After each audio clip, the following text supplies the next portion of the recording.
Vamos iniciar a reflexão desta noite com o tema A Justiça Divina. A Justiça Divina. Este tema, nós fizemos várias abordagens de vários livros, mas o autor é o mesmo. Eu trago aqui, sempre na sequência, sempre deixo estas referências bibliográficas, porque são fontes de pesquisa, para que nós aqui estamos expondo estas reflexões, e sempre que alguém se interessar com essas reflexões, com o tema, possa pesquisar, possa se aprofundar mais referente a essa abordagem que nós vamos fazer. Então fica aí as referências bibliográficas referente ao tema. Então, logo de início, a gente pensa, o que seria essa justiça divina?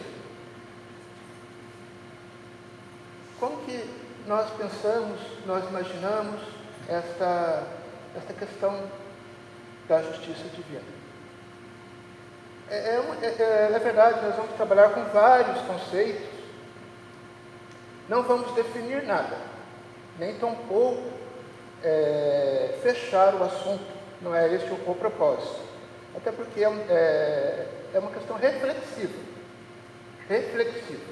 não temos a questão de definir, mas conceituar, de fazer uma ampla abordagem sobre o tema.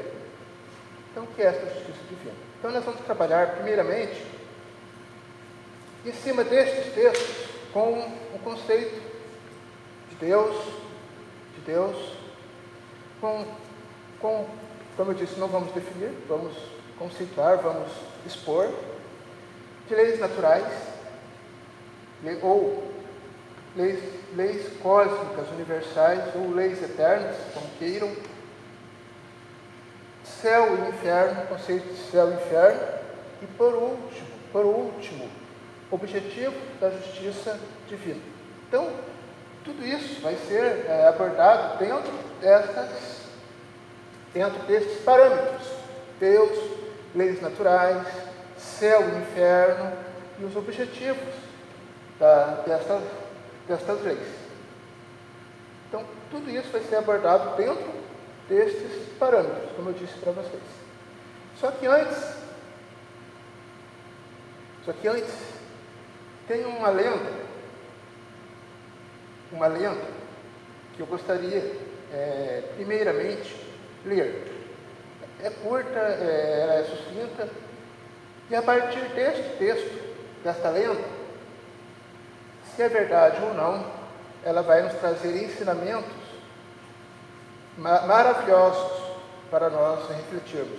Ensinamentos assim, a partir deste texto, desta historinha, nós já vamos conceituar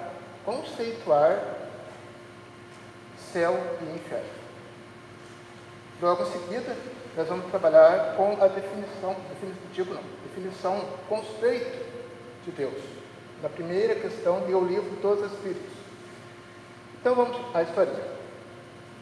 Conta-se que um dia, samurai grande e forte, conhecido pela sua índole violenta, foi procurar um sábio monge em busca de respostas para suas dúvidas.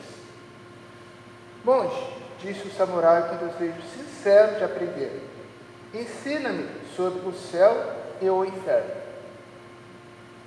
O monge, de pequena estatura e muito franzino, olhou para o bravo guerreiro e, simulando desprezo, lhe disse: eu não poderia ensinar-lhe coisa alguma.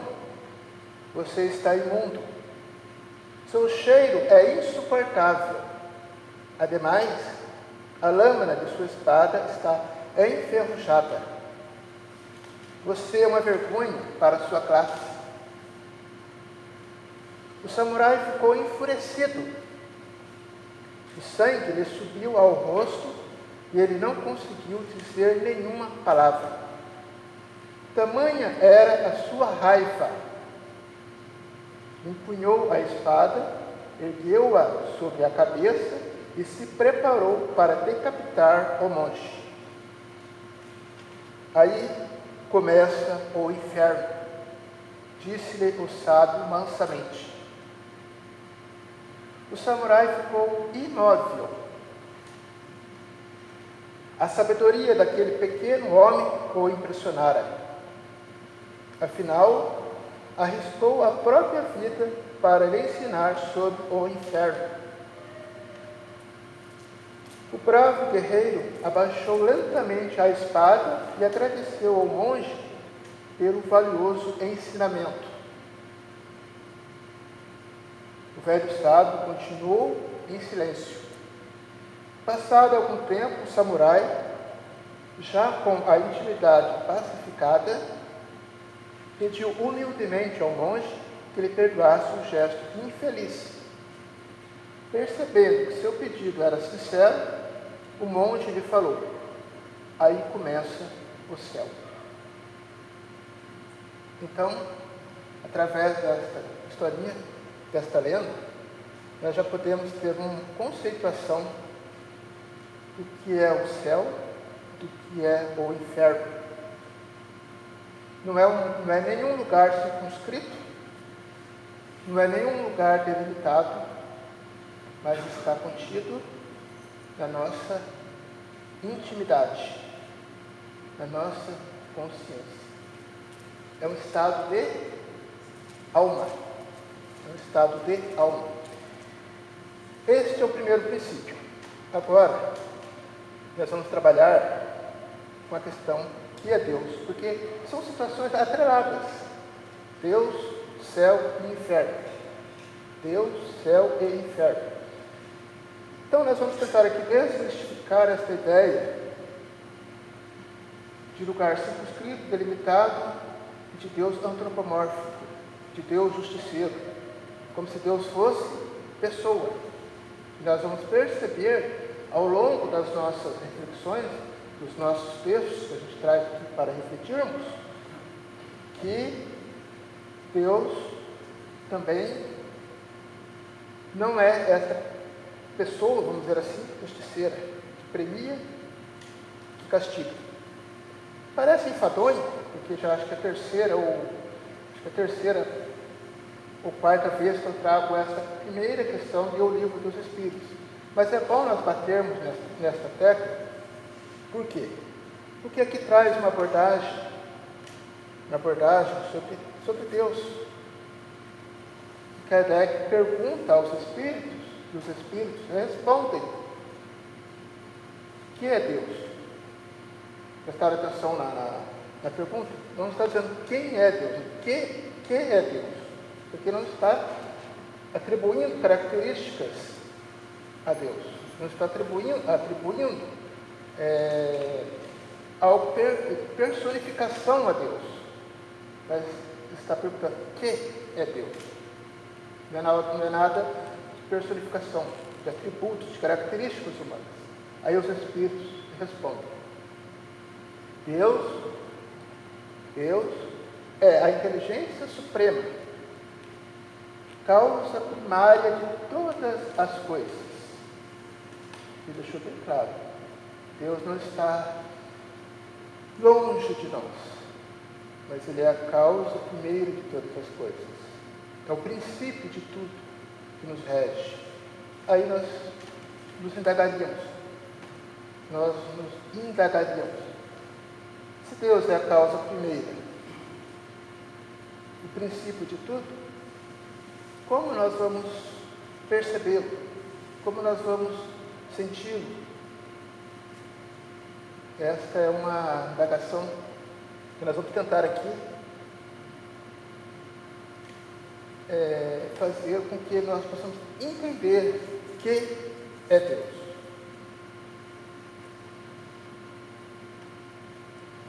Na questão 133 do Livro dos Espíritos, nós temos a seguinte afirmação: todos os espíritos são criados simples e ignorantes. Simples e ignorantes. Sem conhecimento. Simples. Para que nós possamos, dentro do processo evolutivo, dentro da nossa jornada evolutiva, galgar nos degraus de bondade, de altruísmo, dos prazeres da alma. Só que, antes de passarmos por esta parte de felicidade, de harmonia, nós temos os erros, que fazem parte da nossa trajetória. O que são os erros? Aprendizagem que nos leva à experiência. Então, se nós fomos criados simples e sem conhecimento, é para que nós possamos evoluirmos, para que nós possamos fazermos essa conexão com Deus, com as leis divinas, com as leis cósmicas universais. Este processo, ela se dá através do erro. Como isso ocorre? Como que isso ocorre? Em nosso processo evolutivo, na nossa trajetória evolutiva, somos suscetíveis de longa permanência nos resvaladouros do erro, cristalizando atitudes em desacordo com as leis eternas. Então, o que é Deus? Causa primária de todas as coisas. O erro faz parte do processo de aprendizagem. Do processo de aprendizagem. E estes erros, estas experiências que o Espírito vai fazendo no seu princípio, ele vai entrar em desacordo, em desarmonia com as leis divinas. E essa desarmonia, esse distanciamento das leis divinas vão gerar sofrimento, tristeza, tudo aquilo que distancia o ser humano, o Espírito de Deus, gera sofrimento, tristeza, mas é um processo de educação, princípios pedagógicos, de melhorias do próprio Espírito, que tem que fazer os seus ajustes com as leis divinas. Então, o que seria este reino de Deus? Na versão cristã. Esse reino de Deus, ele é apregoado por Jesus, é um lugar alhures, distante, no tempo e no espaço. Apartado da intimidade humana, para onde o ser irá no futuro incerto, além da morte física. Isso se tiver capacidade de apenas uma existência física ter sido bom e correto. Então, uma existência só é impossível nós galgarmos degraus evolutivos de bondade, de algo que nos conecte com Deus. Por um lado, também, este reino de Deus, ele é apregoado como se Deus estivesse tão longe de nós e, ao mesmo tempo, nos vigiando, nos manipulando, de alguma forma, de olho em nós. Este é o reino de Deus, que é dentro da versão cristã. E, na verdade, este reino de Deus está dentro de nós. Como diz o texto,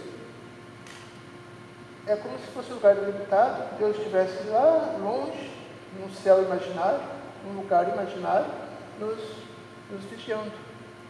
nos controlando. Para onde se irá no futuro incerto. Nós não sabemos se bem para onde iremos. Se é céu ou inferno. Vai depender muito das condições em que a pessoa viveu. Mas aí, se ele for bom, irá para o céu, se for ruim, para o inferno. Será que é muito simplista essa ideia de nos colocarmos nessa situação? Claro que nós temos todo o potencial para desenvolvermos a nossa bondade. Ao mesmo tempo, de melhorarmos nessa existência. Mas uma única existência, para um processo de evolução, é muito pouco. É muito pouco. Então, outro conceito que também nós já abordamos aqui, que basta nós desencarnarmos, ou as pessoas dizem que ao morrermos, nós vamos ser julgados por um tribunal celeste. Não, nós não vamos ser julgados por nenhum tribunal celeste. É de acordo com a nossa consciência, e já nessa existência, se nós já nos arrependermos. Então, independente de estar no corpo ou fora do corpo, quando a culpa, nós somos acometidos pela culpa, pelo sofrimento, é nós mesmos que estamos sendo julgados. Não é Deus nos punindo. E ao mesmo tempo, se somos bons, se já trazemos de nós já uma margem de bondade, não é prêmio que Deus nos deu, que nós conquistamos essa questão da bondade, essa questão que ao longo da nossa evolução, da nossa existência, nós já estamos desenvolvendo isso, mas não é prêmio nenhum. É uma conquista do Espírito, que lá no princípio ele era simples e sem conhecimento. Foi passando pelos erros e chegou a um estágio de sofrimento e está buscando o seu céu, que é a conexão com as leis divinas, que está gravada na consciência. Então, o reino de Deus não é algo distante de nós, mas é algo que está na nossa intimidade, na nossa consciência. Aí, nós faríamos a seguinte pergunta: se Deus, lá na primeira questão, o que é Deus? Causa primária de todas as coisas. É o princípio de tudo. Então, como que Deus não é pessoa? Não premia nem castiga. Então, como que Deus age? Como que se dá esse mecanismo da ação de Deus para conosco? Ele se dá através das leis naturais. Das leis naturais. Leis cósmicas, universais, leis divinas, mas são leis que, segundo o autor, que são leis que existem sem a participação do homem na sua elaboração, sendo, por consequência, eternas e imutáveis, cabendo ao homem adaptar-se a elas. Então, compete a nós nos adaptarmos a estas leis, que elas já existiam e não há nenhuma participação do ser humano nestas elaborações destas leis. Elas já faziam parte do princípio da humanidade, do universo. São leis que não diferentes da legislação humana, que elas são criadas, adaptadas conforme o país, a cultura, a tradição. Mas essas leis naturais não. Elas já fazem parte do universo, da nossa intimidade. Não existe um. Então, toda vez que nós nos afastamos dessas leis naturais, nós nos sentimos em desarmonia, em desequilíbrio. Mas são condições criadas por nós mesmos, não por Deus. Porque se as leis estão gravadas na nossa consciência, e se nós nos afastamos, nos desvinculamos dela, nós sofremos. Uma vez que nós nos aproximamos, nos esforçamos para se adaptar a estas leis que fazem parte do universo, que são as leis naturais, que não tem nenhuma participação do homem nesta criação, nós vamos nos harmonizando.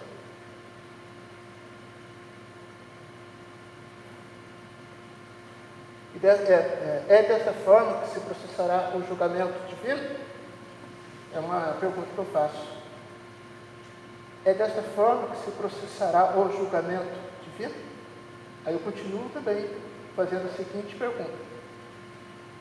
No final de nossa jornada terrena, eu, no plano espiritual, das faltas cometidas após a desencarnação? Quer dizer, sintetizando, nós vamos, no final da nossa jornada terrena, nós vamos nos arrepender e seremos julgados já no plano físico por um Deus vingativo, que está nos condenando pelos nossos erros, ou no plano espiritual das faltas cometidas após a desencarnação. Mas aqui cabe a seguinte interpretação. Se nós somos espíritos, independente se no final da existência ou após o nosso desencarne, então, não tem assim uma questão de que seremos julgados após a nossa desencarnação, também no final da nossa jornada terrena. Porque se a existência ela é única para nós, no sentido de estarmos no corpo fora dele, independe. Basta o quê? Despertar da consciência, dos equívocos, dos erros, da busca da melhoria, mas não quer dizer que seremos julgados, condenados após o final da jornada terrena ou após o nosso desencarne. Se está no fogo íntimo, não tem sentido. No final da nossa jornada terrena, é insuficiente também. Porque a vida do Espírito, nós sabemos que ela é imortal, não cessa, jamais. Eu, no plano espiritual das faltas cometidas após a desencarnação. E tem a questão para nós refletirmos. Então, veja bem. Propaganda enganosa. Por quê? Veja por quê. O céu, que é o céu, segundo o texto, é repositório das fantasias terrenas. Repositório das fantasias terrenas. Inferno, região onde seriam levados aqueles que cometeram pecados. Nós sabemos que pecados aqui não cabem no nosso conceito espírita.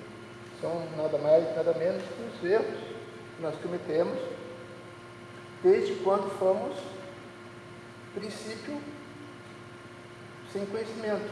Então, na primeira questão do livro dos Espíritos, fala aqui, que é Deus? Causa primeiro de todas as coisas. Segundo, que o erro faz parte do processo de aprendizagem. Então, não há lugar delimitado também para céu e inferno. Porque o inferno seria a região onde seriam levados aqueles que cometeram pecados.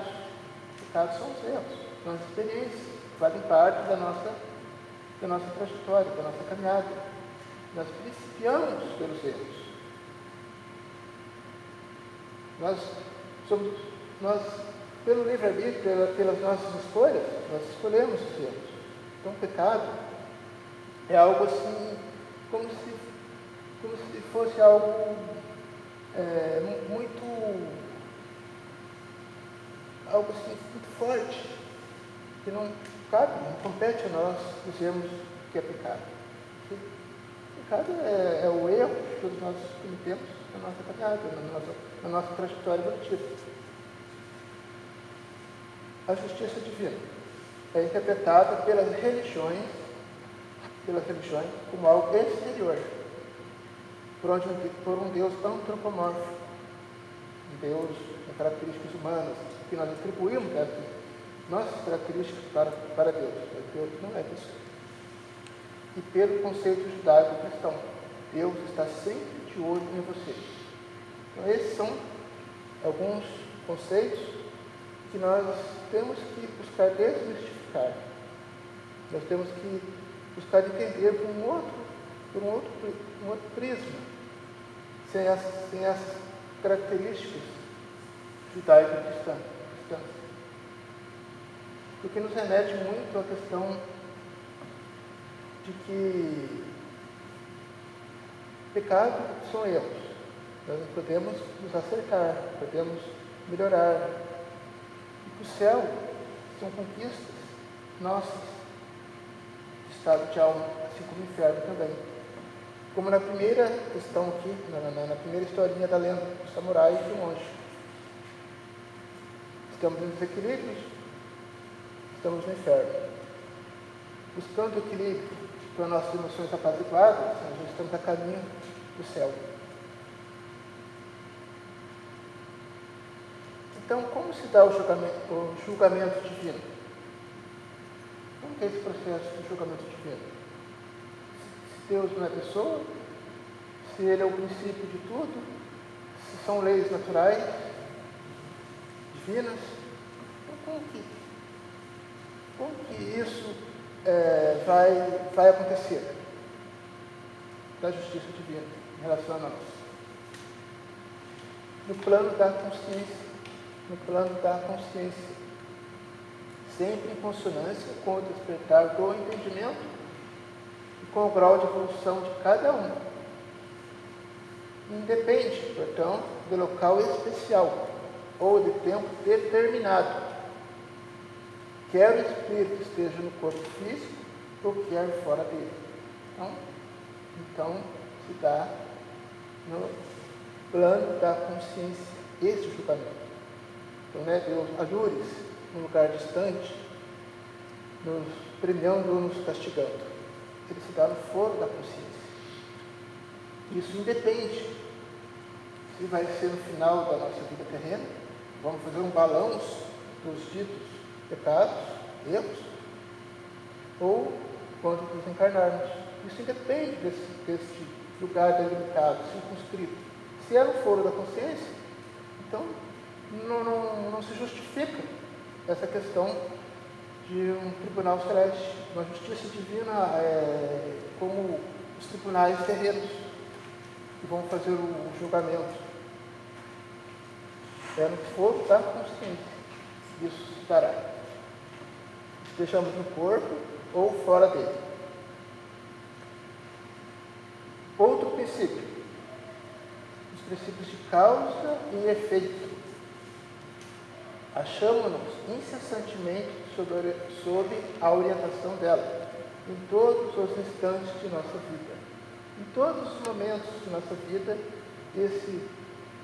essa maturidade, quando nós vamos nos amadurecendo, nos despertando, nós mesmos vamos nos julgando, nós mesmos vamos nos punindo, ou nós mesmos vamos nos equilibrando, nos conectando com as leis divinas.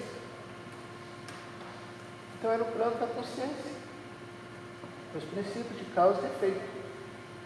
É como se nós arremessássemos uma bola na parede e conforme a intensidade que nós chutássemos, ela retornaria para nós. Então essa questão do causa e efeito, causa ou consequência, são frutos das nossas escolhas, do nosso livre-arbítrio, que não é pecado, que há sim os erros que nós a princípio fazemos e que fazem parte da nossa trajetória como espíritos que buscam se conectarmos com as leis divinas, porque queiramos ou não, nós teremos que nos adaptarmos a ela.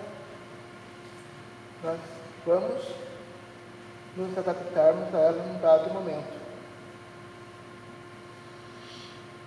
Entendendo melhor isso, Não se tendo despertado quando no corpo físico, supondo que nós passamos uma existência de erros, de equívocos, de maldades, de atrocidades, desencarnados. Vamos levar para o plano espiritual aquilo que já somos. Não haverá mudanças bruscas. Nós seremos aquilo que nós já incorporamos em nós, seja a bondade ou seja os equívocos, os erros. Então, nós temos despertado quando no corpo físico, o espírito continua carregando no mundo espiritual as consequências de seus erros. Seus erros. Quando se diz que ele pune, Deus pune, devemos interpretar como resultado, preste bem atenção nessa frase aqui, resultado da infração cometida por nós mesmos contra a lei do universo. Então, se ele, não é que Deus dele esteja nos punindo, mas é uma consequência das nossas ações. Por isso nós estamos sofrendo, estamos desconectados, apartados destas leis divinas. Então, é o resultado da infração que nós cometemos. Mas não é Deus punindo. Não é Deus punindo.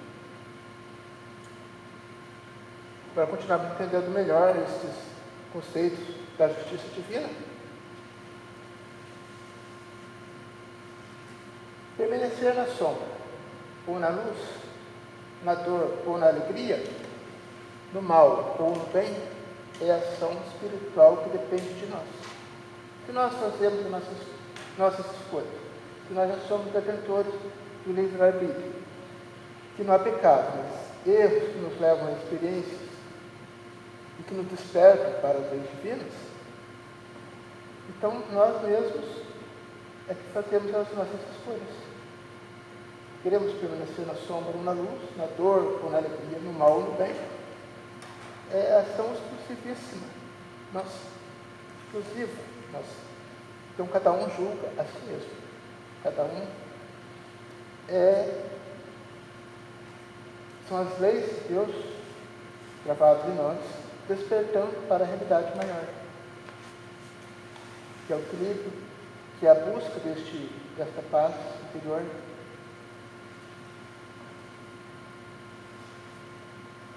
E como a justiça divina tem suas finalidades, seus objetivos, que não há castigo, que está no plano da consciência, então a justiça divina tem objetivos pedagógicos, educativos,